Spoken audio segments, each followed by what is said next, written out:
do toxin and you go deep. This is how can help you. You can easily measure the depth of the muscle from here as well. From here to here is 1 centimeter. 2 millimeter, 2 millimeter, 4 millimeter deep. That's your muscle. If you inject this patient with only superficial, because you're scared of the droopy eyebrow or something, you then don't get the result. Just don't bother to do it. No, I'm doing it, but I check. For some people, I check. For toxin, I'm not using ultrasound for everybody, but definitely I'm using it for masseter, which is very common in Asia. I'm doing it for DAO, under the guide, these two. And I'm doing it for some part, if my patient come back and don't see the result. Or if I don't know if it's the thick muscle, is it wide muscle, is it deep muscle, then I do the toxin to make it precise. Okay, let's go back. Now, checking the forehead, you need to know that the vessels here is deeper than you're coming superficial, they're passing through the muscle. That's the anatomy, and that's the beauty of translate sonography to anatomy or anatomy to sonography. This is the supratrochlear artery. Let's go to the temporal crest. This side is forehead, and this side is temple, okay? This is the muscle. You see the muscle even thicker here. You see 2 layers of the fascia.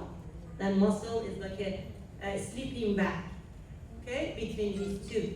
And then you have even connective tissue periperiosteal fat, which we are usually inject with cannula in the forehead to fix the concavity.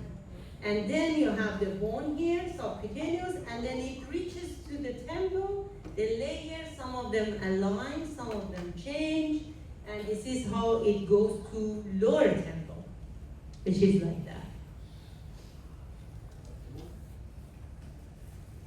Now the vessels, superficial vessels versus deep vessel, which is here.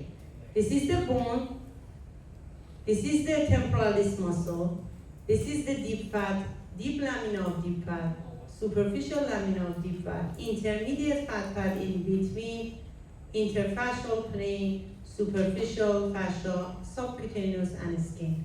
Posterior deep temporal artery, anterior deep temporal. Sometimes you cannot see it on the bone, you see it in the temple. But here, exactly at one over point.